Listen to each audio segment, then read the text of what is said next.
রবীন্দ্রনাথ ঠাকুরের গল্পগুচ্ছের প্রথম খণ্ডের পোস্টমাস্টার গল্প। প্রথম কাজ পাইয়া পুরাপুর গ্রামে পোস্টমাস্টার আসে। সেটি হতে সামান্য নিকটে একটি নীলকুঠির সাহেব জোগাড় করিয়া নতুন পোস্ট অফিস স্থাপন করিয়াছেন।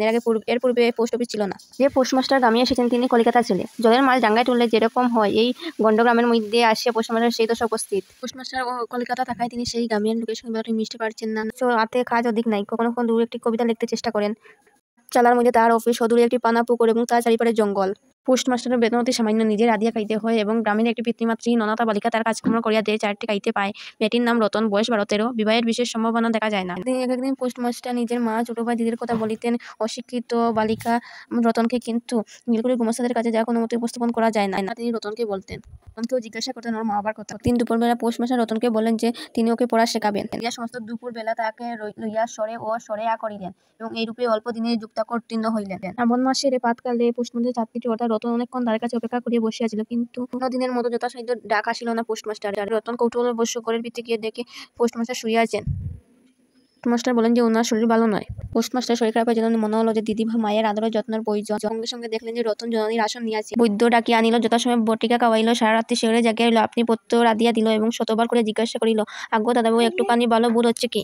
রতনের সেবায় পোস্টমাস্টার অল্প দিনের মধ্যে সুস্থ হয়ে উঠে। এরপরে ভাবেন এখানে আর থাকা যাবে না, তিনি শহরে চলে যাবেন। এই স্থানীয় অবস্থার উল্লেখ করিয়া তৎক্ষণাৎ কলিকাতায় কর্তৃপক্ষের নিকট বদলি হইবার দরখাস্ত করিলেন। পোস্টমাস্টার রতনকে ডেকে বলেন যে তিনি সেখান থেকে চলে যাচ্ছেন। রতন প্রথমে মনে করেছিল যে তিনি যাবেন আবার চলে আসবেন, তারপরে যখন জানলো পুরোপুরি চলে যাবেন, তখন রতন বলে যে সে তার সঙ্গে যাবে। কিন্তু পোস্টমাস্টার বললেন তা হয় না। বললেন নতুন পোস্টমাস্টারকে তিনি বলে যাবেন যে রতনকে ভালো ভালো খেয়াল রাখে এবং ওকে পড়া শেখায়। পোস্টমাস্টার এতদিনে বেতনে 2 টাকা শুধু পথ খরচের জন্য টাকা রেখে রতনকে সব টাকা দিয়েছে। রতন বলে তার প্রয়োজন নেই, তার জন্য ভাবতে হবে না বলে সে সেখানে দৌড়ে চলে গেল।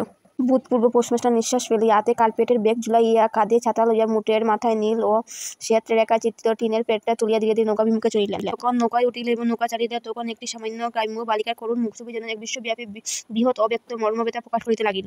একবার নিতান্ত ইচ্ছা হইল ফিরিয়া যে জগতের কুর বিচ্যুত সেই অনাথিনীকে সঙ্গে করিয়া লইয়া আসি। পর মুহূর্তে ভাসমান প্রতীকের উদাস হৃদয় এই তত্ত্বে উদয় হইল, জীবনে এমন কত বিচ্ছেদ, কত মৃত্যু আছে, ফিরিয়া ফল কি, পৃথিবীতে কে খার? কিন্তু রতনের মনে কোনো তত্ত্বের উদয় হইল না। কিন্তু রতন আশা করেনি যে পোস্টমাস্টার আসবে না। সে ভাবে যদি ফিরিয়া আসেন আবার পুনরায়, তাই সে পোস্ট অফিসে গিয়ে চারিদিকে ঘুরাইয়া বেড়াইতেছিল।